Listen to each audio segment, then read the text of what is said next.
Bonsoir à toutes et toutes, c'est ça que j'avais oublié de dire. Donc on va commencer, alors, donc vous avez regardé cette carte pendant longtemps, on y reviendra, mais je voudrais commencer avec une autre carte, qui est une carte que vous avez sans doute jamais vue, parce que c'est moi qui l'ai faite et elle n'a pas été diffusée, mais vous avez déjà vu des cartes de ce type-là, sans doute, plus ou moins, quoi. Donc c'est une carte qui représente le commerce mondial en 2012, qui est somme toute assez classique dans le sens où c'est une représentation, me semble-t-il, qui est relativement diffusée de nos jours, ou un type de représentation qui est relativement diffusée. J'aimerais partir de cette carte pour vous montrer qu'en fait, cette image est très très complexe et je vais commencer à la décomposer un peu pour vous montrer les différents niveaux de variation ou de discours qu'il y a dans cette image. Donc d'abord, j'ai enlevé tout l'aspect textuel parce que on va s'intéresser justement au langage graphique, vraiment, au langage visuel. Alors le texte est très important dans une carte, hein, je ne dis pas que ça n'a pas d'importance, mais c'est en général plus facilement admis dans notre société que le texte. On peut le modifier, on peut dire les choses un peu différemment avec du texte. Moi, ce que je veux vous montrer aujourd'hui, c'est qu'on peut aussi dire les choses différemment avec de l'image, en l'occurrence en cartographie. Alors c'est le cas avec d'autres images, bien sûr, mais là, je vais vous parler particulièrement de cartes. Et donc, je m'intéresse... j'ai isolé seulement les aspects graphiques. Et dans ces aspects graphiques, en fait, on peut distinguer deux niveaux. D'abord, ce qu'il y a derrière, en fait, ce qu'on appelle le fond de carte. Fond de carte, ça peut avoir l'air d'être un peu minimisant, un peu, on a l'impression que c'est derrière, que c'est pas important, mais en fait, c'est quand même là où on représente l'espace. Donc c'est très important puisqu'en fait, une carte, qu'est-ce que c'est ? C'est une représentation d'espace. C'est une définition qu'on pourrait donner très large, de dire, voilà, la première définition d'une carte, c'est la représentation d'un espace. Ça peut être un espace réel, un espace imaginaire. Moi, je vais vous montrer que des cartes d'espace réel, mais il y a des cartes imaginaires dans les jeux vidéo, dans les films, dans les romans, enfin, voilà. Et du coup, le fait de représenter de l'espace, ça implique un certain nombre de choses. Ça implique déjà de le transformer. On y reviendra parce qu'on va passer d'une géométrie en 3 dimensions à une géométrie en 2 dimensions. Ça va impliquer aussi de le réduire, ce qui est très important. Une carte, évidemment, là, vous avez sans doute reconnu le monde. Vous savez bien que le monde est bien plus grand que ça. Donc il y a toute cette question de la réduction. Et ça va impliquer plein de choses derrière. Donc le fond de carte, c'est la première chose qu'un cartographe ou une cartographe va devoir créer, choisir, et il va y avoir plein de choses à choisir dans la création d'un fond de carte. Et vous avez sans doute, vous êtes peut-être fait la réflexion que c'est pas tout à fait le monde comme on a l'habitude de le voir, qui est présent là, mais vous avez sans doute quand même reconnu les Amériques ici, l'Europe ici, l'Afrique ici, l'Australie là, et l'Asie. Mais c'était peut-être pas tout à fait évident à la première vision, enfin au premier coup d'œil. Donc on parlera de tout ça. Et puis il y a un deuxième niveau qui est donc toutes les informations qu'on va donner sur cet espace, qui est vraiment le niveau de l'ordre de la graphique qu'on appelle la graphique, qui va être en fait la manière de montrer de manière visuelle des données statistiques. Alors statistiques dans un sens très très large. Ici ce sont des quantités, puisque je vous ai dit que c'était le commerce mondial. En fait, pour montrer le commerce mondial, on a pris des quantités, c'est-à-dire combien est-ce que l'Europe va échanger avec l'Asie, ou combien est-ce que l'Europe va échanger avec l'Amérique. Et on a fait des traits, des flèches, plus ou moins grosses si ces échanges étaient plus ou moins importants. Et derrière, il y a des chiffres, donc il y a un tableau de chiffres derrière. Les gros ronds là, c'est en fait le commerce interne au continent. Donc ça, c'est le commerce qui se fait à l'intérieur de l'Europe, à l'intérieur de l'Asie, à l'intérieur de l'Amérique du Nord. Et encore une fois, plus c'est gros, plus les échanges sont importants. Voilà. Et du coup, cette manière de montrer des chiffres, il y a toute une histoire cartographique, graphique derrière, que je vais aborder aussi.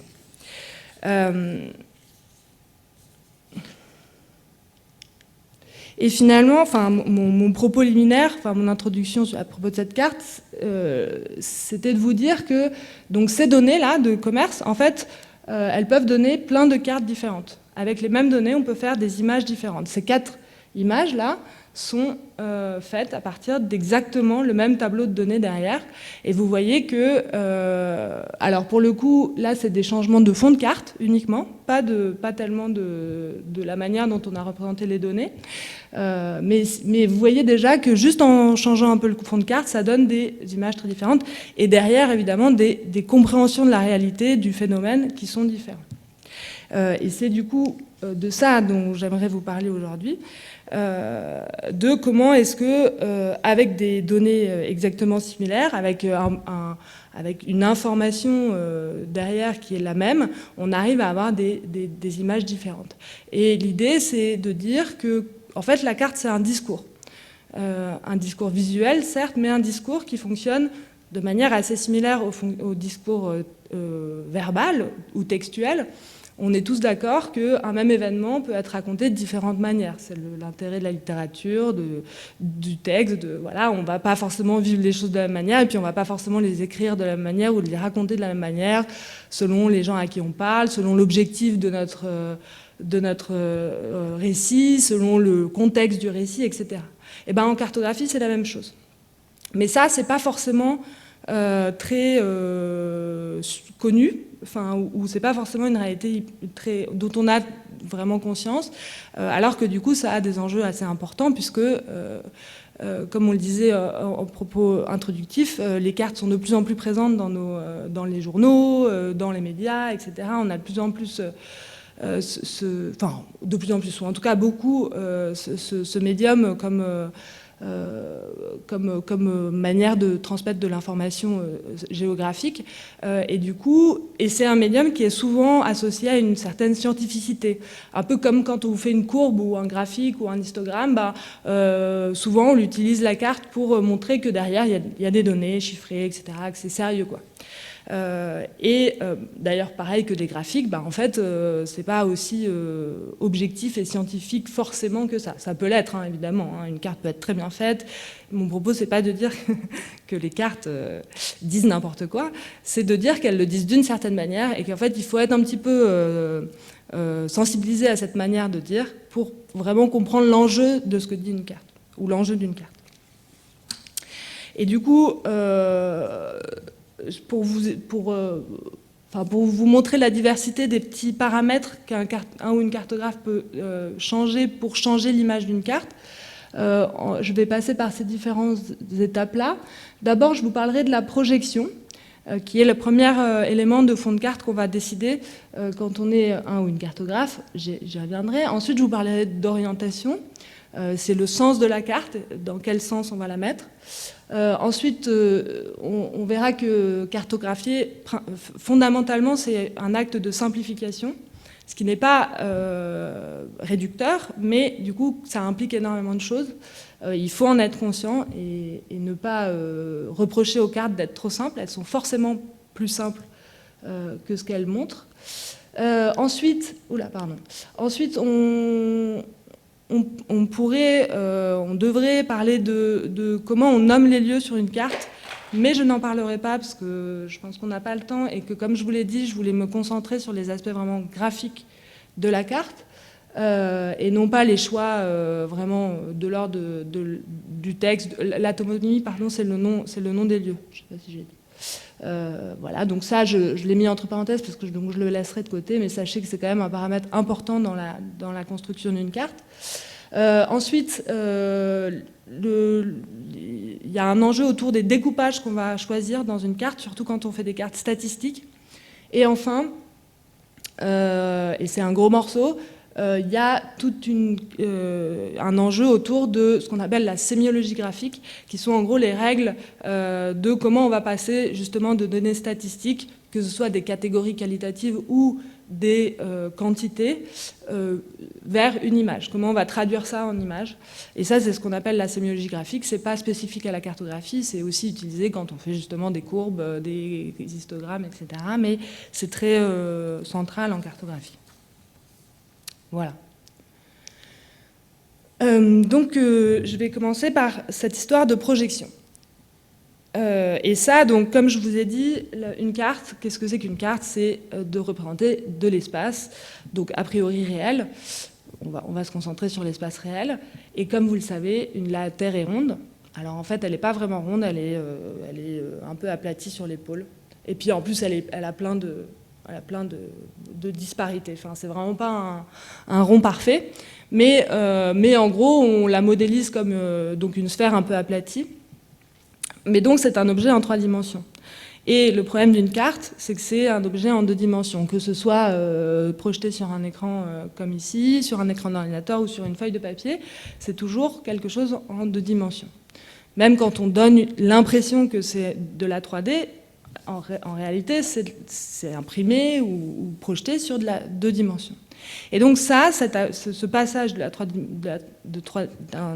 objet géométrique en 3 dimensions vers un objet en 2 dimensions, c'est ce qu'on appelle la projection, et c'est vraiment la première opération fondamentale de la cartographie. Alors il y a plein de possibilités, plein de réponses à ce problème géométrique, qui donne plein de projections. En fait, il y a plein de manières de montrer le monde. Alors, on en avait vu une au début, là, il y en a 2 autres. Peut-être que vous êtes assez familière avec celle-ci. Celle-ci, c'est la projection de Mercator. C'est celle, en gros, qui est le plus utilisée en termes quantitatifs dans les pays européens et du Nord. C'est sans doute l'image du monde dont on a le plus l'habitude. Pour pas mal de raisons sur lesquelles on va revenir, enfin, où on pourra revenir aussi plus tard. Mais pour vous faire comprendre l'enjeu des projections, je voudrais vous raconter un peu une querelle cartographique, un peu une des querelles, parce que c'est quand même un monde où il y a de la tension, quoi. Et donc, il y a eu une querelle importante dans les années 70, enfin, entre quelqu'un qui était dans les années 70 et quelqu'un qui était au XVIe siècle. Donc, bon, c'était pas sanglant, mais il s'est passé ça. Donc, c'est la comparaison de ces deux cartes-là. En fait, cette carte-là, en bas, elle s'appelle la projection de... Enfin, cette carte, elle est faite avec la projection de Mercator. De Peters. Projection de Peters, en bas.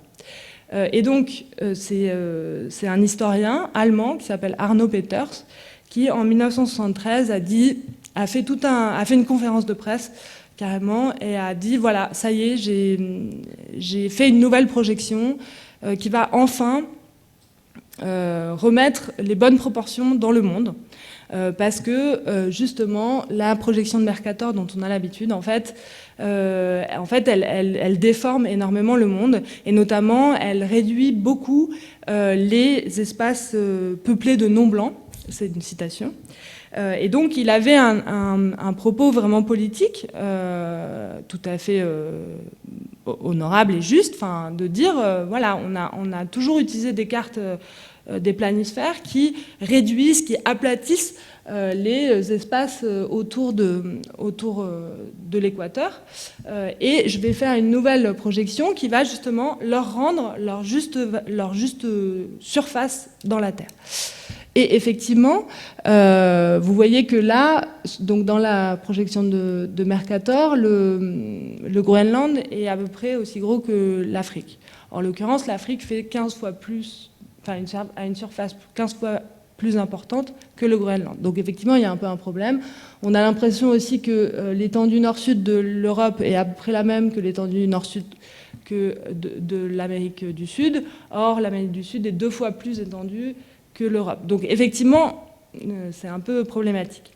Mais en fait, c'est que ces 2 projections-là ne jouent pas sur les mêmes déformations. Il faut avoir en tête qu'une projection, c'est toujours déformé. On peut pas avoir puisque c'est un objet en 3 dimensions, quand on passe en 2 dimensions, on ne peut pas avoir la bonne... ça peut pas être parfait.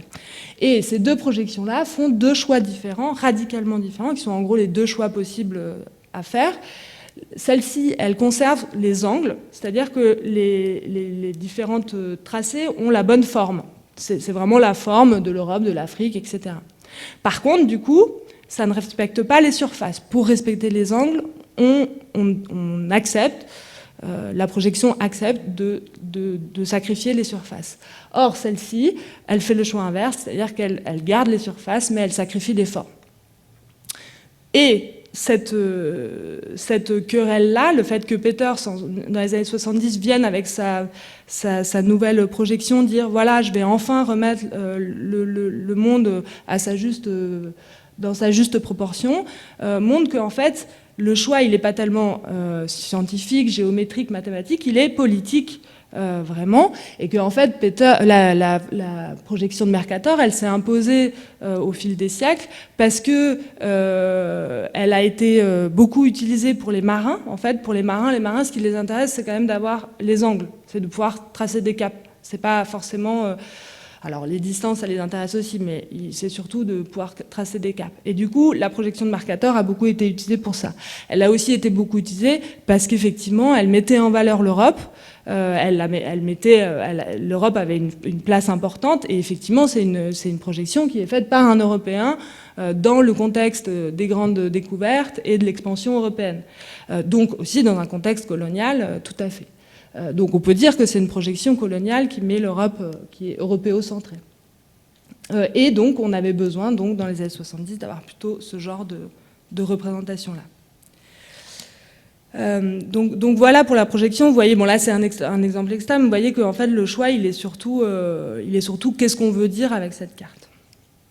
Je vais prendre maintenant la question de l'orientation. Donc je vous dis l'orientation, c'est dans quel sens on met la carte. On est donc habitué à avoir des cartes qui sont orientées au nord. C'est pas du tout, ça va pas du tout de soi, et d'ailleurs historiquement c'est pas le cas. Normalement, historiquement les cartes européennes étaient, vous avez un exemple ici. Quand je dis historiquement, c'est au Moyen Âge.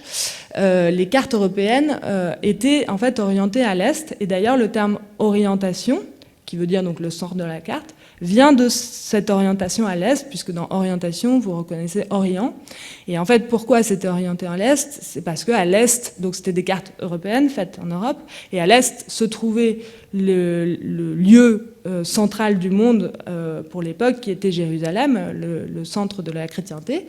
Et du coup, mettre les cartes orientées à l'est, vous voyez là, vous avez l'Orient en haut, l'Asie en haut, et ça permettait d'avoir en fait Jérusalem au centre de la carte et surtout au-dessus de soi, au-dessus de l'espace de la personne qui faisait la carte. Ça, c'est un type de carte qu'on appelle carte T, parce que là, vous avez un T dans l'eau. C'est des cartes très typiques du Moyen-Âge, qui sont bien sûr pas tellement des cartes pour se repérer ou se déplacer dans l'espace, mais qui sont plutôt des cartes symboliques de la manière dont on voit le monde à ce moment-là. C'est un monde qui n'est composé que de 3 continents, puisqu'on ne connaît pas encore l'Amérique. Vous voyez, il y a l'Europe, l'Afrique et l'Asie. Avec à ce moment-là la vision qu'on avait du monde, c'était qu'il y avait une grande mer qui entourait ces 3 continents, et puis le T c'est formé par de l'eau. Ici c'est la mer Méditerranée, et ici c'est des fleuves, le Nil, et puis je ne sais jamais celui qui est censé continuer le Nil vers le nord, mais voilà, c'est de l'eau. Donc vous voyez que l'orientation, les cartes, donc originellement, il y avait des cartes avant ça, hein, mais c'est un peu les débuts des cartes du monde, quoi, sont orientées à l'est.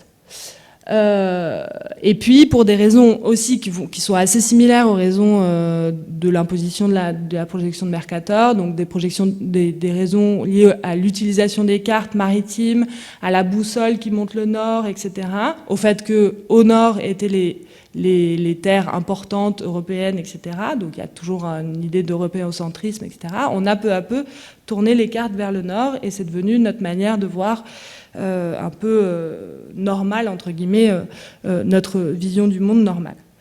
Mais du coup, il y a des cartographes qui, aussi d'un point de vue politique, ont commencé à jouer avec cette orientation et ont qu'on appelle retourner les cartes.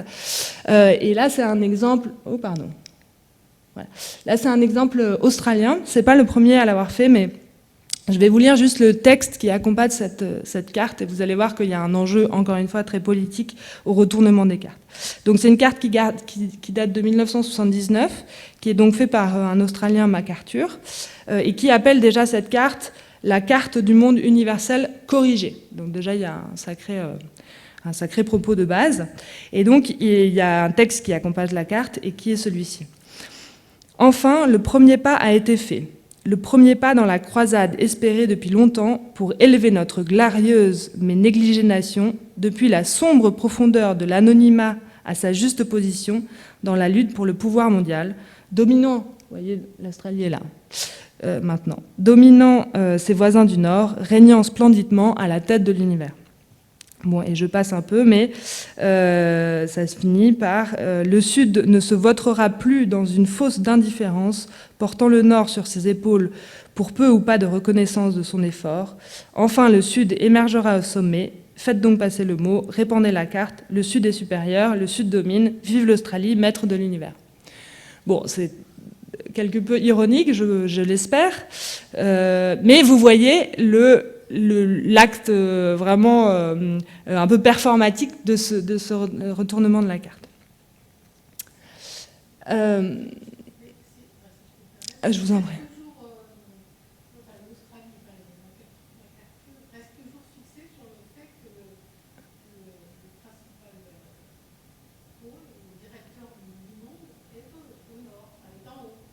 Oui, ben parce que c'est comme ça c'est comme ça que ça a été véhiculé. Justement, il se positionne contre l'image dominante. Ouais. Oui, on est. Ah bah l'histoire de la cartographie est très très très liée. Enfin, c'est une histoire européenne. Enfin, on a. Alors, il y a d'autres cartographies. On pourra en parler après, hein, qui sont très anciennes, qui ont été même plus précises que la cartographie européenne, notamment au Moyen Âge. Il y avait une cartographie arabe qui était beaucoup plus avancée que la cartographie européenne. Mais la cartographie telle que aujourd'hui elle est diffusée est très tributaire d'une vision européenne et du Nord. Ouais. C'est très lié à cette histoire. Comme beaucoup de choses. Voilà. Donc, passons au point suivant. Donc, je vous ai dit que l'acte de cartographier était pas principalement, mais marqué par l'action de simplifier. Pour une raison toute simple, je pense que c'est évident, puisqu'on réduit l'espace, on ne peut pas tout mettre.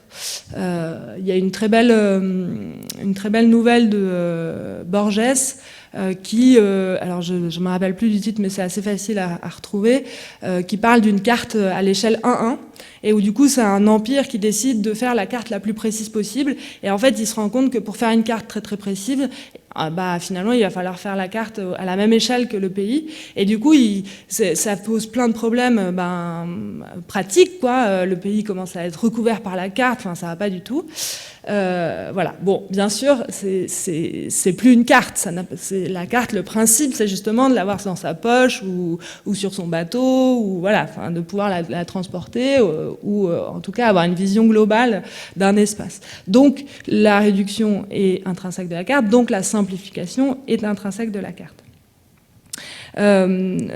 L'idée, c'est qu'il y a donc en cartographie, on distingue deux types de simplification.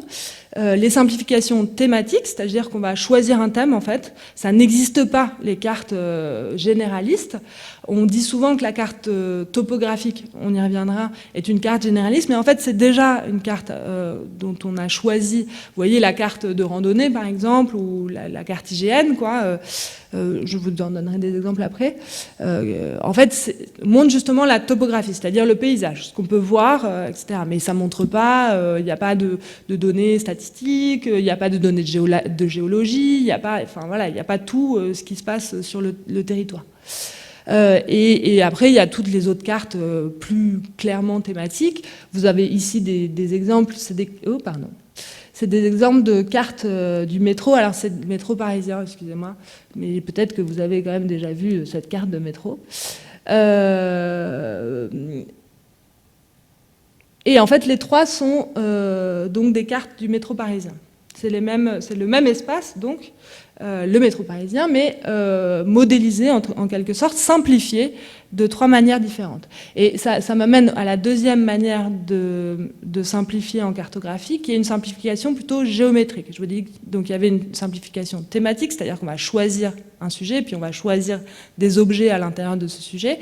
Et puis, il y a de la simplification géométrique, c'est-à-dire qu'en fait, les formes, la forme que l'espace va avoir ou l'endroit où le point va être mis n'est pas toujours exactement la forme que l'espace a et l'exact positionnement du point. Parce que parfois, on va vouloir décaler un point pour que les deux points ne soient pas l'un sur l'autre, mais qu'on voit un peu mieux.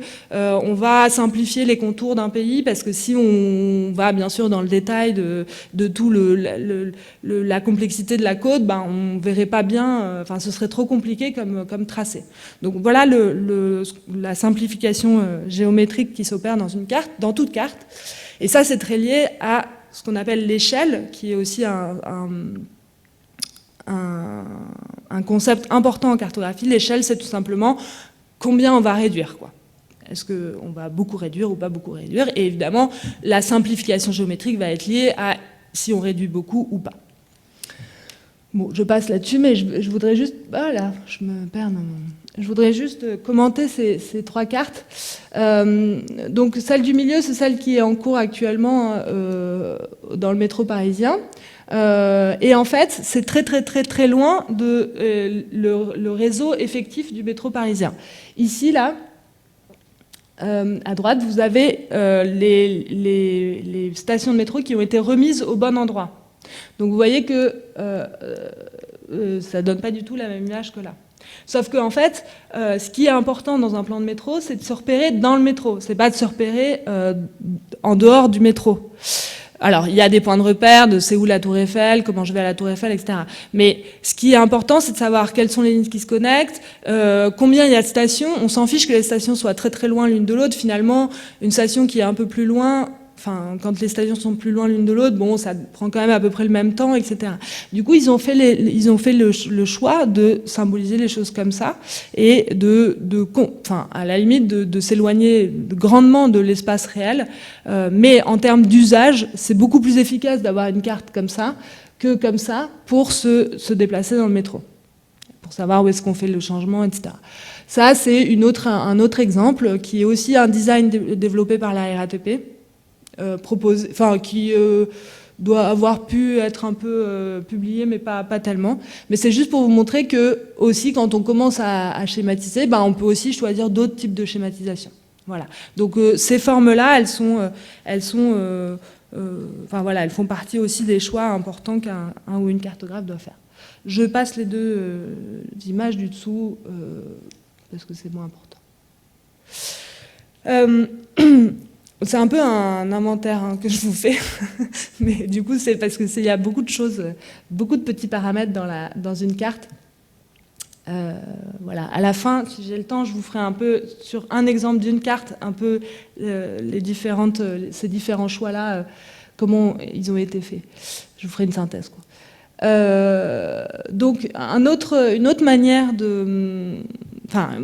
un autre paramètre qu'il faut choisir dans une carte, c'est quel découpage on va utiliser. Alors ça, c'est surtout pour les cartes qu'on appelle statistiques, c'est-à-dire quand vous avez une statistique pour le coup, ou une catégorie, ou une statistique quantitative, par exemple, le nombre de personnes qui vivent, la densité de population, le chômage, enfin voilà, il y a plein de choses qu'on peut représenter sur une carte.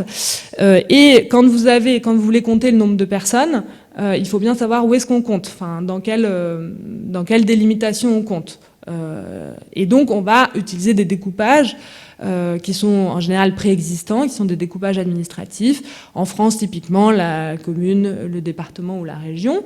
Dans le monde, les pays, etc. Enfin voilà, on a des découpages qui existent, qui en plus correspondent aux statistiques qu'on a. Enfin voilà, donc on va suivre ces découpages-là quand on fait une carte de ce type-là.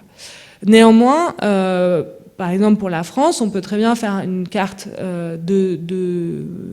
à l'échelle de la France, de densité, avec les découpages des régions, mais on peut aussi en faire une avec les découpages des départements, ça va être un petit peu plus précis, et on peut aussi le faire avec les communes. On va pas bien voir chacune des communes, mais on va voir apparaître des logiques qui seront un peu différentes. Et c'est ça qu'on entend par les découpages, et par ce qu'on appelle la granularité des découpages, c'est en gros le niveau de finesse du découpage qu'on va utiliser.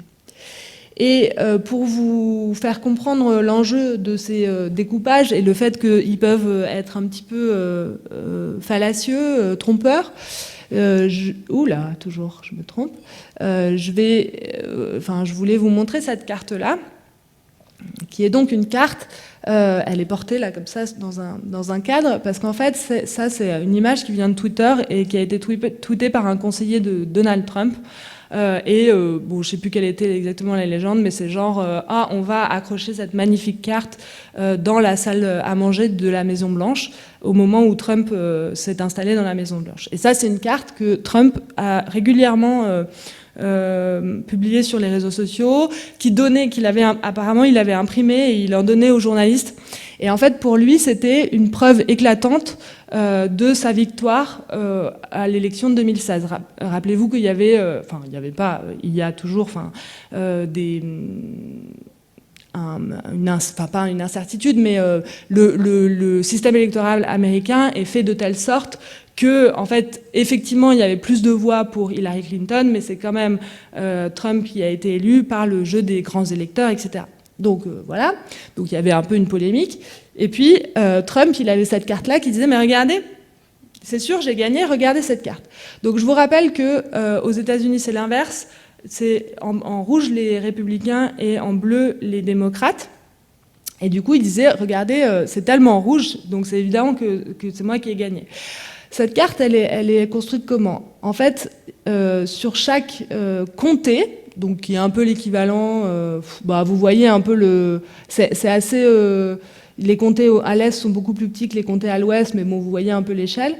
Donc dans chaque comté a été mis la couleur du vainqueur, de celui pour qui la majorité des gens ont voté. Et puis c'est plus ou moins rouge selon si ça a été très très massif ou un peu moins massif ou plus ou moins bleu inversement. Sauf qu'en fait, il se trouve que les comtés qui ont beaucoup voté pour Trump sont aussi les comtés les moins peuplés. Tous ces comtés-là du centre des États-Unis, là, en fait, c'est des comtés qui sont très peu peuplés, mais qui sont assez grands. Donc en fait, on va mettre le rouge sur une très grande surface, mais qui correspond à très peu d'électeurs.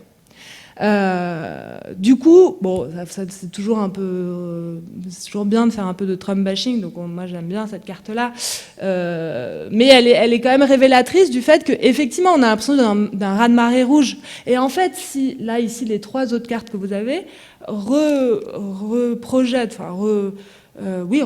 le rouge et le bleu seulement sur les zones habitées des comtés. Bon, celle-là, on la voit pas très bien, mais en gros, il y a des petits... C'est soit rouge, soit bleu, mais on voit pas bien. Mais ici, on voit un peu mieux. Et vous avez, du coup, c'est beaucoup moins manifeste. Le raz-de-marée rouge est beaucoup moins manifeste. Voilà, donc attention au découpage qu'on utilise. Je rentre maintenant dans la dernière catégorie, qui est un peu une grosse catégorie, un gros paramètre, qui est du coup ce paramètre de sémiologie graphique. En fait, jusque-là, on n'a que parlé de fond de carte. Tout ça, c'est alors évidemment, toutes ces cartes, elles n'ont pas que un fond de carte, mais tous les paramètres dont je vous ai parlé, c'est finalement des paramètres de fond de carte.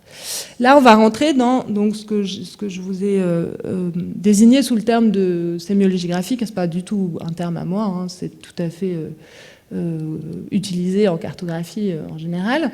Mais du coup, c'est donc c'est un langage qui a été formalisé dans les années 60-70 en France par un cartographe d'ailleurs, il était cartographe, qui s'appelle Jacques Bertin, qui travaillait à l'EHESS à Paris. Et en gros, il a fait un peu une synthèse de toutes les cartes qui arrivaient, etc., qui existaient, enfin, qui connaissaient, etc. Et son intérêt à lui, c'était de dire, en fait, on va essayer de faire ressortir de l'histoire de la cartographie les règles qui font que pour représenter tel type d'information, c'est telle manière de faire qui va être le plus efficace. Et donc, voilà, dans les années 60-70, il y a eu une entreprise de formalisation de ces règles-là, donc de sémiologie graphique. Et là, c'est de ces règles dont je vais vous parler. En gros, dans ces règles-là, il y a deux grandes types de règles, types de catégories. Il y a comment est-ce qu'on va représenter justement les catégories qualitatives, c'est-à-dire est-ce que là c'est du rural, est-ce que là c'est de l'urbain, est-ce que c'est démocrate, est-ce que c'est républicain, vous voyez, c'est pas des quantités, c'est des catégories. Donc voilà. Et puis l'autre grand type, c'est comment justement représenter des quantités. Et ça, c'est un gros problème de sémiologie graphique qui a mis du temps un peu à se stabiliser. Pour représenter, alors à propos des catégories, en gros on va utiliser surtout les couleurs, c'est-à-dire justement dans le cas démocrate-républicain, on va prendre le bleu pour les démocrates, le rouge pour les républicains. Dans la cartographie politique électorale, on fait beaucoup ça. Et puis là, là vous avez justement l'exemple de cartes topographiques. Qui est en gros de la cartographie de catégorie. Alors la carte topographique, comme je vous l'ai dit tout à l'heure, c'est la carte IGN. Enfin, on pourra y revenir sur ce que c'est que l'IGN, mais c'est l'Institut géographique national qui fait les cartes en France. Et en gros, il y a un institut un peu équivalent partout en Europe. Et ils font tous des cartes topographiques, c'est-à-dire qu'ils montrent en gros qu'est-ce qu'il y a sur le territoire, donc le paysage, quoi. Qu'est-ce qu'on peut voir, où est-ce qu'il y a de la ville, où est-ce qu'il y a des cultures, quel type de culture, etc. Et en fait, quand on les regarde, donc c'est des cartes où quand on les ouvre, on a l'impression qu'on n'a pas tellement besoin de regarder la légende, on va comprendre comme ça, on comprend où est-ce que sont les villes, on comprend où est-ce qu'est l'eau, c'est en bleu, c'est facile. Voilà, on comprend un certain nombre de choses de manière entre guillemets, et j'insiste, naturel, j'insiste sur les guillemets. Voilà. Et en fait, quand on ouvre des cartes topographiques de différents pays, on se rend compte qu'en fait, c'est pas du tout les mêmes règles. Et c'est pas du tout les mêmes, les mêmes signes, que les signifiés et les signifiants sont pas du tout les mêmes. Donc ça nous fait un peu réfléchir sur cette impression un peu d'évidence ou de naturalité des cartes topographiques. Alors oui, l'eau c'est en bleu, mais en fait le vert c'est pas toute la végétation. Il y a beaucoup de végétation qui est pas en vert. Dans la carte topographique française, tous les champs ils sont en blanc. Et ça c'est quand même un peu contre-intuitif, c'est-à-dire qu'on a l'impression que c'est vide et en fait la plupart du temps c'est des champs. Donc c'est pas vide, il se passe vraiment quelque chose d'important. Enfin, c'est jamais vide le blanc d'une carte. Il y a plein de raisons qu'il y ait du blanc, mais notamment ça. Donc voilà, c'est même quand on a l'impression que c'est un peu qu'on va comprendre comme ça, en fait il y a quand même des règles qui sont établies et d'où l'intérêt donc d'un autre concept très très important dans une carte qui est celui de légende. La légende, c'est l'endroit où on va justement établir ces équivalences. On va dire bleu, ça veut dire ça, rouge, ça veut dire ça, le triangle, ça veut dire ça. Et en fait, en cartographie, on va utiliser, pour représenter ces catégories, ces choses-là, tous ces objets, un peu un spectre qui peut être très progressif entre le symbole et le signe très abstrait. Je m'explique, le symbole, c'est quand on va utiliser, pour représenter quelque chose, on va utiliser un signe qui est motivé, c'est-à-dire qui ressemble à la chose qu'on veut représenter. Par exemple, pour une forêt de feuillus très verts, on va mettre du vert. Voilà, ça se ressemble. Pour l'eau, on va mettre du bleu. Alors ça, on peut en discuter, hein, parce que toutes les cultures du monde ne voient pas l'eau en bleu. Mais on peut dire que c'est motivé, que c'est un symbole. Un symbole, c'est quand le signe il est motivé. Et puis il y a parfois des signes très abstraits, c'est-à-dire vraiment il n'y a aucun rapport entre ce qu'on met sur la carte et ce qui est en réalité. On fait un triangle pour un musée. Ça, on peut. Voilà. Si on dit dans la légende que ça veut dire ça, il n'y a aucun problème, on peut le faire. Voilà. Bon, ça n'implique pas grand-chose, ce que je dis là. Enfin, si, ça implique beaucoup de choses, mais c'est pour dire que voilà, c'est un système de signes qui est régi par une légende. Et du coup, faites l'expérience, si vous êtes très consommateur de cartes IGM, faites l'expérience de regarder la légende un peu plus attentivement. Vous verrez qu'il y a peut-être des choses que vous pensiez comprendre qui ne sont pas en fait ce que vous pensiez. Autre élément, autre exemple assez révélateur, les Google Maps. Alors aujourd'hui, on n'utilise plus tellement les cartes IGN, on utilise Google Maps, tout le monde, nous tous sur nos téléphones portables, sur nos smartphones. Et en fait, Google Maps n'a pas de légende. Enfin, a une légende si on va la chercher vraiment très très loin dans les affres d'Internet. Mais en fait, il n'y a pas la légende qui est donnée comme ça. Donc Google Maps compte vraiment sur cette histoire on lit naturellement la carte. Mais en fait, ça réduit énormément les informations de Google Maps. Enfin, bon, après, c'est pas la même usage, etc. Mais du coup, on peut dire moins de choses si on n'a pas cette possibilité d'abstraction sur la carte. Voilà. Et puis je suis sûre que si on regarde vraiment bien, mieux, très en détail, il y a plein de choses qu'on pense comprendre sur Google Maps qu'en fait ne sont pas exactement ce qu'on pensait être. Ça, je vais passer parce que je vais pas avoir trop le temps, mais on pourra y revenir. C'était pour vous montrer que donc pour les catégories, on va choisir parfois des formes, un petit rond, une petite étoile, etc. Et que parfois ce choix de la forme va être extrêmement important dans le message qui va passer. Et bon, enfin, du coup, en fait, je vous le dis, mais je vais le faire rapidement. Regardez ces deux cartes-là. Donc, c'est des cartes d'Israël-Palestine, enfin du Proche-Orient. Et donc, ici, donc à gauche, vous avez la carte officielle des États-Unis donc pour cette région du monde en 2017. Et ici, la carte officielle des États-Unis pour cette région du monde en 2021. Et entre les deux périodes, regardez Jérusalem. Donc, vous savez sans doute que Jérusalem a un statut un peu compliqué. En gros, c'est pas du tout ma spécialité, mais en gros, Israël et Palestine revendiquent Jérusalem comme capitale. Et donc, il y a un espèce de consensus de la communauté internationale qui dit que c'est la capitale de ni l'un ni l'autre, enfin, qui ne prend pas parti là-dedans. Donc, la plupart du temps, sur les cartes officielles, il n'y a pas de Jérusalem est montrée comme une ville et pas comme une capitale. Or, encore une fois, regardez ce qui se passe entre 2017 et 2021. En 2021, Jérusalem a la petite étoile qui est le symbole des capitales. Vous voyez, Beyrouth, Damas, Amman, ce qui était déjà le cas, mais vous voyez, en 2017, ils n'avaient pas mis une étoile, parce que voilà. Et en 2021, ils mettent une étoile. Qu'est-ce qui s'est passé entre-temps ? Trump, qui a qui a implicitement reconnu Jérusalem comme la capitale d'Israël en déplaçant son ambassade à Jérusalem pendant son mandat. Voilà. Et vous voyez que sur la carte, et ça c'est extrêmement fort comme acte cartographique, c'est potentiellement... la Palestine n'a pas la position n'a pas assez de pouvoir géopolitique, mais ça peut être extrêmement... il y a d'autres pays qui font la guerre pour ça, quoi. Voilà. Donc, vous voyez, une toute petite forme, elle peut dire beaucoup. Je laisse les deux autres, on pourra y revenir si ça vous intéresse. Je finis rapidement sur, justement, cette manière de montrer les quantités.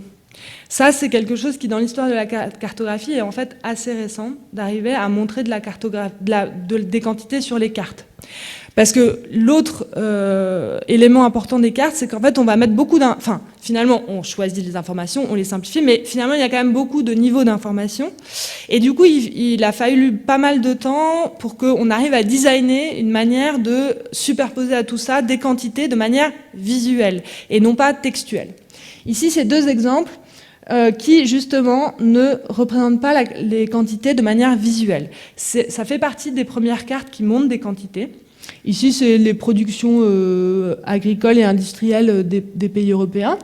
Donc, vous avez une carte de l'Europe avec les pays. Ça date de 1782. Donc, vous voyez, c'est quand même assez ancien, mais pas non plus, pas sur toute l'histoire de la cartographie, c'est pas non plus très, très, très ancien. Et en fait, les quantités, elles sont pas sur la carte, mais elles sont autour. On lit pas bien, mais en gros, c'est une liste de pays avec les quantités en question. Ici, on passe un peu un pas, mais on n'est quand même pas encore sur vraiment de la représentation visuelle des quantités.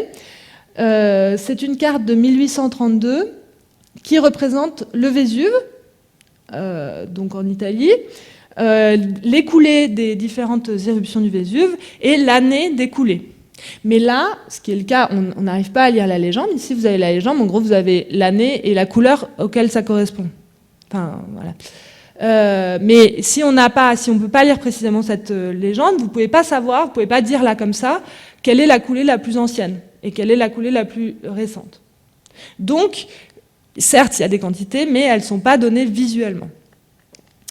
Ici, au contraire, c'est parmi les premières cartes qui vont commencer à montrer des quantités de manière visuelle. C'est-à-dire, à un moment, il faut regarder les légendes pour avoir des précisions, etc. Mais même si vous ne regardez pas les légendes, eh ben, vous avez une idée de l'ordre de grandeur des quantités. Là, c'est la première carte, donc en haut, c'est la première carte qui représente des quantités avec ce qu'on appelle une variation de valeur en graphisme, graphisme. La valeur, c'est le pourcentage de noir ou de blanc dans une couleur, donc est-ce que c'est plus ou moins foncé ou plus ou moins clair. Et du coup, en fait, assez naturellement pour le coup, assez logiquement, on va comprendre que plus c'est foncé, plus il y a de choses, plus c'est clair, moins il y a de choses. Et ici, une autre solution pour représenter les quantités dont on a déjà parlé dans la première carte que je vous ai montrée, enfin dans la deuxième carte que je vous montrais, qui est du coup l'utilisation de la taille, c'est-à-dire plus ça va être gros, plus la quantité représentée sera importante. Ça, c'est une carte qui est très... Enfin, je ne sais pas ce que vous en pensez, mais c'est une carte qui a eu un énorme succès, qui date de 1861, et qui est très moderne dans son style, quoi. C'est un cartographe très important, justement, pour tout ce design-là de la représentation des quantités, qui s'appelle Charles-Joseph Minard, qui a fait plein de cartes comme ça. Et là, c'est une carte qui représente la campagne de Russie napoléonienne de 1812-1813. Et en gros, c'est à la fois une carte qui est remarquable pour l'utilisation de la taille, enfin des variations de taille, et aussi pour son spatio-temporel. Parce qu'en gros, comment ça se passe ?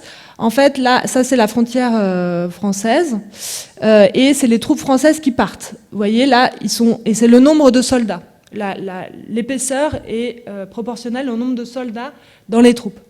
Et vous voyez que plus on avance, à la fois dans l'espace, mais également dans le temps, parce que là, il y a les dates, plus on avance dans l'espace et dans le temps, plus l'armée se réduit. Et donc ça, c'est l'aller en beige, rose-beige, et le retour en noir. Et vous voyez qu'à la fin, ils sont quand même pas beaucoup. Donc ça montre graphiquement, de manière très spectaculaire, me semble-t-il, la débâcle donc, de cette campagne de Russie. Voilà. Et c'est une carte qui a vraiment fait date, et puis en plus, il n'y a pas de fond de carte, enfin, il y a tout un truc comme ça, un peu d'abstraction de l'information, qui est très belle, me semble-t-il. Voilà, et puis, mais je vais pas développer, mais si vous voulez, on pourra reparler de cette carte-là, qui est parce qu'on a eu quand même un moment politique très cartographique dernièrement. qui est donc la crise du Covid. Rappelez-vous, au moment des confinements, au moment des déconfinements, au moment du déconfinement, le gros déconfinement après le premier confinement, on a eu énormément de cartes. Et en fait, ça a été vraiment fait n'importe comment, je vous le dis en tant que cartographe. Je ne sais pas qui a fait ces cartes, mais c'est vraiment, me semble-t-il, un scandale. Parce qu'en fait, ils ont vraiment fait tous les mauvais choix. Et du coup, ils ont produit des images vraiment très choquantes. Un phénomène qui était choquant. Enfin, voilà, il se passait des choses graves, effectivement. Mais ils ont vraiment utilisé toutes les ficelles pour faire des images assez fallacieuses. Pas fausses, hein, parce qu'elles sont pas fausses, mais elles sont assez fallacieuses. Voilà. Mais du coup, si vous voulez, on pourra en reparler. Mais je pense que j'ai déjà pas mal parlé. Et du coup, je vous laisse poser vos questions. Si vous en avez.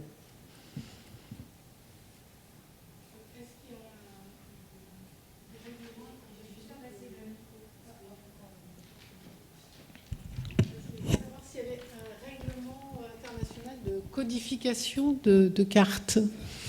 Alors, non, pas vraiment. Alors, par contre, cette histoire de sémiologie graphique là, que M. Bertin a formalisé dans les 60, ça, c'est quelque chose qui est quand même bien répandu.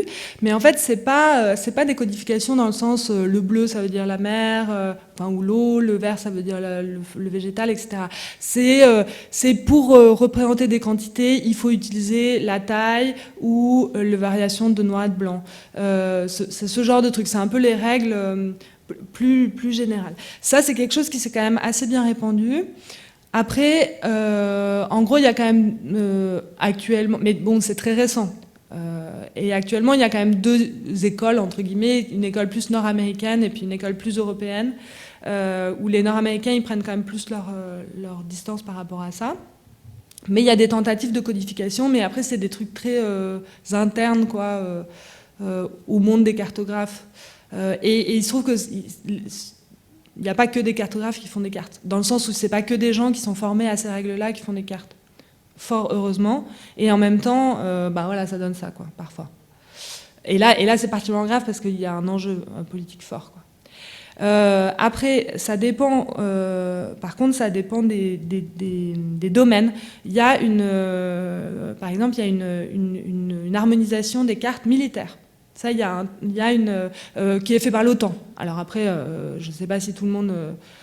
C'est possible que tout le monde ne suive pas l'OTAN. Mais en tout cas, tous les pays de l'OTAN, ils ont une charte cartographique.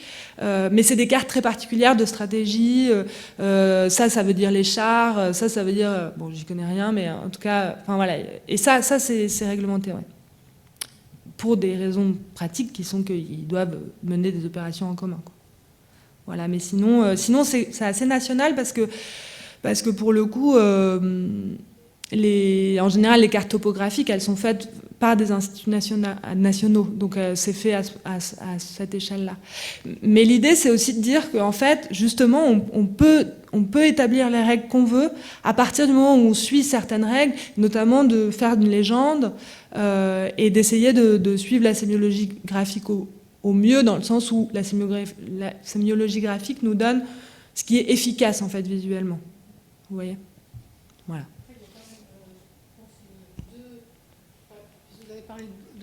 Vous avez parlé beaucoup de choses, en fait. Oui. C'était un concentré. Parce que pour moi, il y a quand même la carte, je dirais, géographique, enfin, entre autres IGN et toutes ces cartes qui disent, ou même le métro, qui n'est pas IGN, mais qui parle de choses physiques.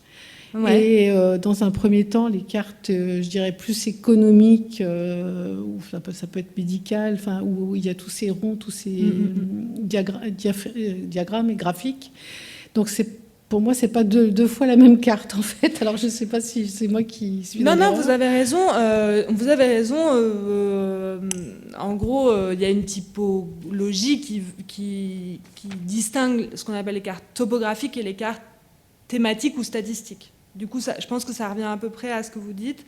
Mais par exemple, la carte géologique, qu'est-ce que c'est ? Enfin, c'est quand même une carte thématique qui est très précise, enfin, qui est très thématiquement très spécifique. Après, oui, effectivement, il y a une grande catégorie qui est la carte statistique, où là, du coup, c'est ce que vous dites avec les diagrammes, etc. On peut tout à fait... Après, il y a plein de classifications de cartes différentes, mais c'est vrai qu'il y a... Oui, il y a assez... Et d'ailleurs, mais le truc, c'est que la carte topographique utilise quand même ces histoires de sémiologie graphique, dans le sens où elle a des catégories, qu'elle donne des symboles ou des signes à certaines catégories, et que parfois il y a aussi de la quantité. Parce que par exemple dans les cartes topographiques, il y a par exemple le nombre d'habitants dans les communes. Et puis il y a, en fait on tombe assez rapidement sur des choses qui sont un peu entre les deux, de villes petites, moyennes, grandes, vous voyez ça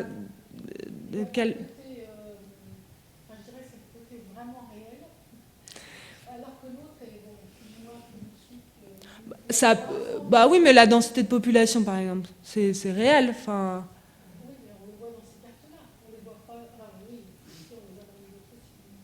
disons, ce que je veux dire, c'est que la frontière est poreuse. C'est qu'en fait, ce qu'on a l'impression d'une carte réelle n'est pas si réel que ça, en fait. Enfin, qu'il y a aussi des choses abstraites qui sont montrées.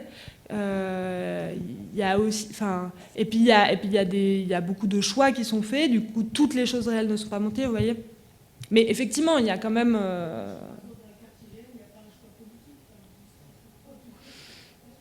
Non, mais il y a des choix. Il y a des choix.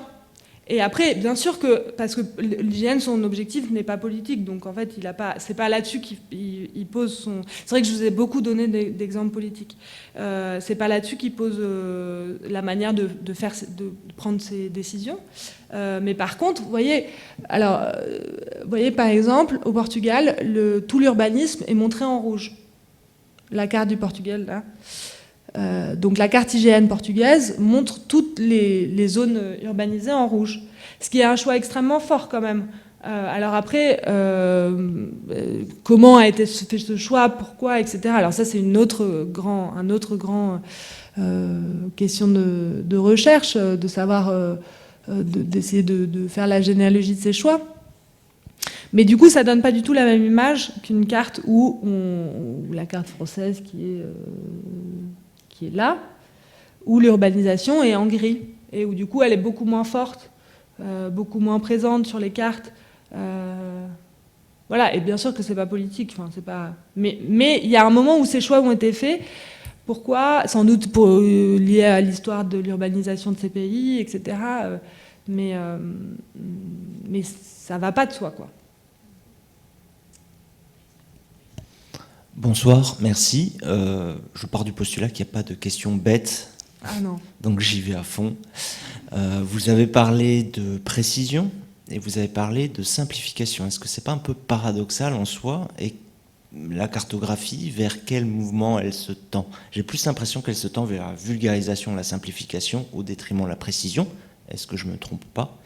Et juste une aparté. J'étais dans le cadre du festival à la rencontre avec Lucas Frisch qui a expliqué grosso modo la cartographie dans les jeux vidéo. Et on a tiré une conclusion. Une des conclusions, c'était que les cartes aujourd'hui utilisées dans les jeux vidéo étaient là pour tisser du lien social. Alors, est-ce que c'est le cas encore aujourd'hui avec nos cartes d'état-major ou nos cartes IGN? Merci. En fait, je pense que votre question, elle rejoint un petit peu votre question aussi. En fait, les cartes, c'est très, très, très varié.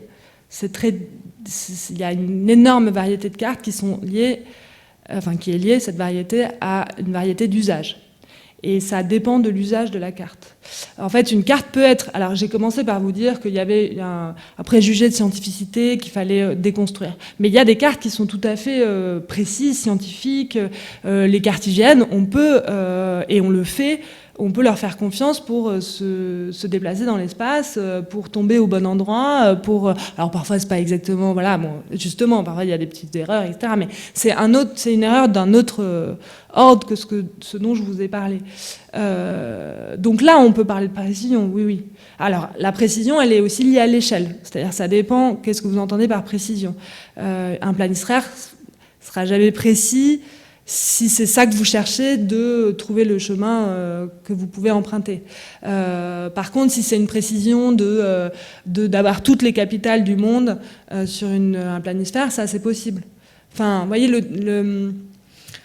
une carte peut être précise, mais ça dépend ce que vous voulez. Enfin, quelle est l'information que vous voulez donner, vous voyez. On peut être très précis.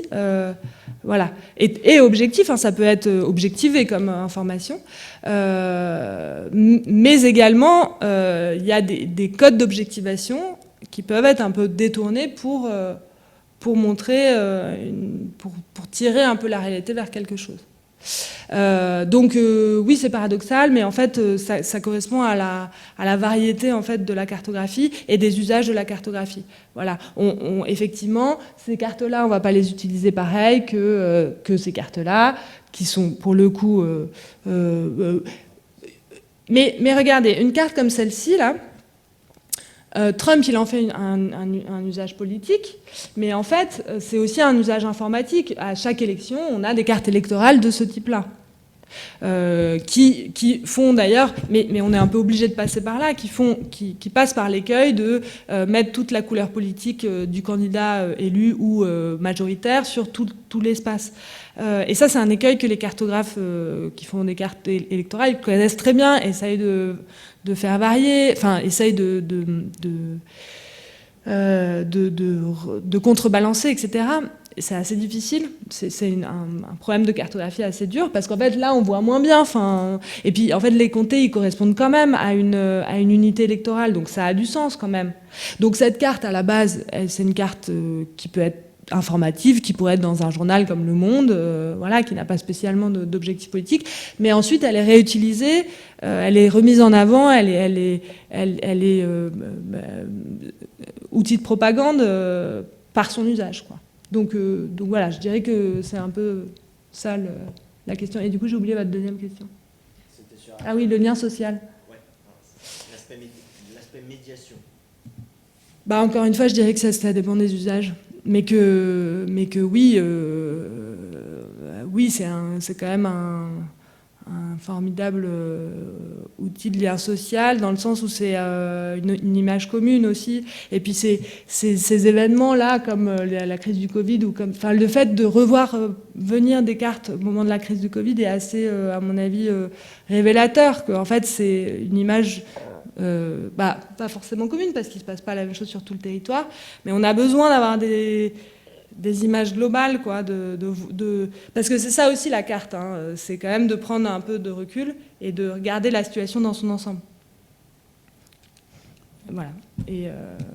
Mais bon, ça dépend de l'usage que vous pouvez en faire. Et après, par exemple, il y a plein d'utilisations de la carte, plus des utilisations qu'on nomme en recherche d'élicitation, c'est-à-dire...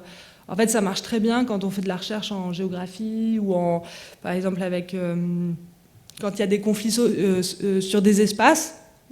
Voilà, il y a des exemples là sur la construction d'une autoroute, par exemple, où il y a des conflits. Et le fait de sortir une carte et de mettre tout le monde autour d'une carte et de parler de l'espace avec une carte, etc.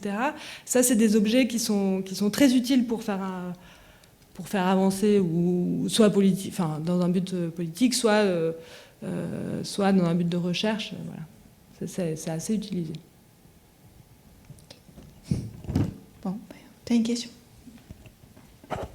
Non, juste sur l'exemple, par exemple, de la carte du Covid, vous dites que vous avez été un peu choqué, en tout cas qu'il y avait des choix qui avaient été faits. Est-ce que vous pouvez un peu expliciter Ouais. Ce qui est, voilà. Alors, avec plaisir. Du coup, c'était ma carte un peu de synthèse, où je voulais reprendre un petit peu les différents éléments pour vous montrer. Mais bon, je suis un peu...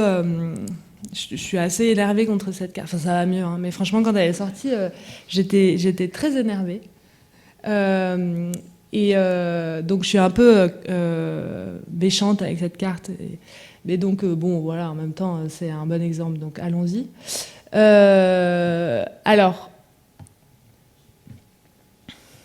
la première chose, donc là c'est une carte qui représente des quantités. Vous voyez, là on a des pourcentages. Donc déjà on ne comprend pas très bien à quoi ça correspond ces pourcentages. on regarde le titre, ça s'appelle « Circulation active du virus ». Quand on regarde plus précisément, parce que quand même, ce qu'ils ont fait, et ça c'était bien, quoique normal, ils ont mis à disposition les données avec lesquelles ils faisaient leurs cartes. Donc on a pu aller vérifier en fait qu'est-ce que ça voulait dire, circulation active du virus, etc. Alors, circulation active du virus, ça veut dire, ça c'est les pourcentages de passage aux urgences liés au Covid. Donc déjà, vous voyez qu'entre pourcentage aux urgences liées au Covid et circulation active du virus, on ne sait pas ce qui s'est passé en termes sémantiques, mais c'est pas la même chose, quoi. Enfin, il y a un saut. Bon, voilà, première chose. Donc ça, c'est un peu un problème quand on ne sait pas à quoi correspondent ces pourcentages. Voilà. Ensuite, le terme circulation, il y a quand même une idée justement de mouvement, ce qui n'est pas du tout le cas dans le chiffre qu'ils ont utilisé, puisque c'est vraiment ce qui est un chiffre en plus qui a une bonne synthèse. Enfin, c'était un bon chiffre, quoi. Enfin, en plus, j'y connais rien en épidémiologie, donc ils doivent savoir mieux que moi, mais ça m'a l'air d'être quand même quelque chose de représentatif, donc pourquoi pas. Mais pourquoi le dire que c'est la circulation active du virus? Ça, c'est la première chose. Ensuite, vous voyez qu'ils ont fait vert, orange, rouge. Donc dans l'histoire de la cartographie et dans justement ces règles de sémiologie, même si c'est des règles qu'on n'est pas obligé absolument d'appliquer, ce qu'on nous dit, c'est en fait le plus efficace pour faire comprendre que c'est des quantités, justement, c'est d'utiliser cette variation de valeur, de faire du plus clair au plus foncé. Là, il y a un choix très fort qui est fait de ne pas décider de faire une variation continue, mais de prendre trois couleurs qui, en plus, sont des couleurs qui sont extrêmement fortes symboliquement dans notre culture. C'est pas un choix anodin, enfin, c'est normal qu'ils aient fait ce choix-là, parce qu'en fait, c'était un moment où il fallait dire non, il y a des endroits où ça va, il y en a d'autres où ça va pas. Donc, en fait, c'était assez... Enfin, après, je dis ça de mon point de vue de cartographe. Hein. Je suis pas dans les... Ils avaient beaucoup de choses à faire à ce moment-là et il y avait un enjeu important. Donc je ne sais pas comment ces décisions étaient prises. Mais en fait, décider que... En fait, ils auraient pu dire... parce qu'après, très rapidement, ça s'est transformé en département vert, département rouge. Et on a arrêté de parler de quantité. Ça, c'était mieux à la limite. C'était un peu absurde de dire département vert, département rouge, parce que vous voyez que du coup, c'était la cartographie qui avait pris le pas sur les catégories. Mais en fait, c'était mieux que de parler de pourcentage en mettant du vert, orange, rouge, parce qu'en fait, là, si c'était mieux qu'il y en ait beaucoup, ça aurait été l'inverse, vous voyez, la variation aurait pu être du rouge au orange au vert. Enfin bon. Donc, et je les soupçonne quand même de prendre des chiffres pour faire comme si c'était sérieux, qu'il y a des chiffres derrière et que du coup, c'est des stats, c'est objectif. Et qu'en fait, il crée une image qui n'est pas du tout objective, tout en essayant d'y remettre un petit peu d'objectivité avec des chiffres. Et ça, c'est un truc qu'on observe beaucoup en cartographie, en fait. D'être un peu sur ces deux registres-là, quoi. Ensuite, il y a un autre truc qui pose grandement problème dans cette image, et dont je n'ai pas parlé, et qui est un truc très important en cartographie, c'est ce qu'on appelle la discrétisation. La discrétisation, c'est la manière dont on fait les classes. Là, le 0,6, 6,10, 10,100. Voilà, il y a des méthodes statistiques qui permettent de faire des classes selon, encore une fois, selon votre objectif, selon les données de départ, selon, etc., votre public aussi. Il y a des manières de faire des classes très compliquées qui sont difficiles à comprendre si on n'a pas des notions de statistiques, du coup qu'on va peut-être pas choisir pour des cartes grand public. Voilà. Mais en tout cas, il y a des méthodes de discrétisation qui sont tout à fait... documenté, etc. Là, il n'y a aucune méthode qui a été utilisée. Vraiment, ils ont décidé, je ne sais pas sur quels critères, qu'ils allaient fixer à 6, qu'ils allaient fixer à 10, qu'ils allaient fixer à 100. Enfin, 100, on comprend, mais... Oui, voilà. Donc, effectivement, et en fait, quand vous avez... Et la discrétisation... Voilà, et là, on est vraiment... Voilà, on est sur de la simplification à outrance. Et aussi, faire 3 classes... Pour de 0 à 100, c'est quand même très, très, très réducteur. Souvent, on fait un peu plus de classes. Et justement, moi, je me suis amusée à refaire cette carte en changeant... Alors déjà, du coup, en faisant du clair au foncé, et puis en mettant plus de classes. en faisant selon des méthodes statistiques. Alors vous voyez que c'est vrai que j'ai moins des bornes de classe bien ronds, voilà. Donc c'est un peu moins facile de communiquer avec ça. Mais en tout cas, ça fait, en fait, c'est une méthode de discrétisation qui fait que ça met ensemble ce qui se ressemble le plus, en fait. Quand il y a des petits amas de chiffres, ça les met ensemble. Donc on estime que bon, c'est quand même souvent une bonne méthode. Assez simple et assez bonne. Et vous voyez que du coup, c'est pas du tout les mêmes. Enfin, si, on retrouve un peu des logiques spatiales, mais que du coup, quand vous faites plus de classes, bah, c'est vrai que la réalité est plus compliquée. Et c'est vrai que c'est plus compliqué de communiquer de manière, dans un contexte de crise, avec une carte comme celle-ci, qu'avec la carte d'en haut. Donc, effectivement, eux, ils avaient vraiment un objectif très précis, mais du coup, ils ont utilisé ces espèces d'atours de scientificité pour faire passer en fait quelque chose qui était très politique, enfin politique dans le sens large du terme. Hein, je dis pas que voilà. Et il faut se rappeler que ça avait des conséquences terribles. Hein. Enfin, c'était vraiment pas pareil d'être dans le département vert et le département rouge. Et par exemple, voilà. Alors moi, à ce moment-là, je ne sais quel hasard, j'étais confinée dans le Lot. Donc le Lot, c'est le petit département rouge là. C'est le seul au sud-ouest qui est rouge. Et en fait, dans le Lot, mais les Lotois, ça les a complètement, parce qu'ils ont pas vu le Covid. Enfin, ils n'ont pas vu le Covid. Il y avait du Covid, mais c'était très infime. Et en fait, pourquoi ? C'est parce que dans le Lot, il y a un service d'urgence, c'est Cahors, et qu'à Cahors, il y a 10 passages aux urgences, et qu'en fait, dès qu'il y en a un de plus, ça vous fausse complètement vos statistiques. Et du coup, ils sont passés dans la catégorie 10-100, mais de manière complètement artificielle. Bon, et ça, c'est les statistiques. Enfin, c'était vraiment ça, la statistique. Mais du coup, bon, voilà, quand on a un tel enjeu... Non, voilà, ça... Ouais.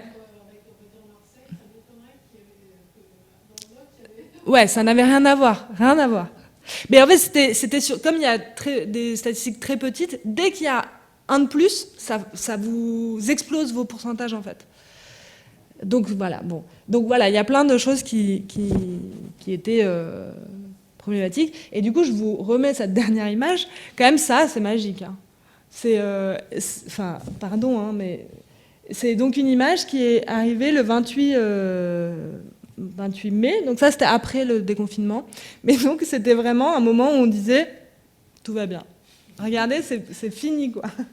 Et c'est fou parce que ils ont même pas gardé les mêmes. C'est même pas qu'ils ont gardé les mêmes catégories pendant tout le temps, en fait. Ça variait, et puis voilà. Et puis à la fin, ils ont fait une carte verte, et ça voulait vraiment dire, bah voilà, c'est bon, ça y est, tout le monde est passé dans le vert, on est sauvé, quoi. Oui, alors voilà, il y a la Guyane qui est vraiment problématique.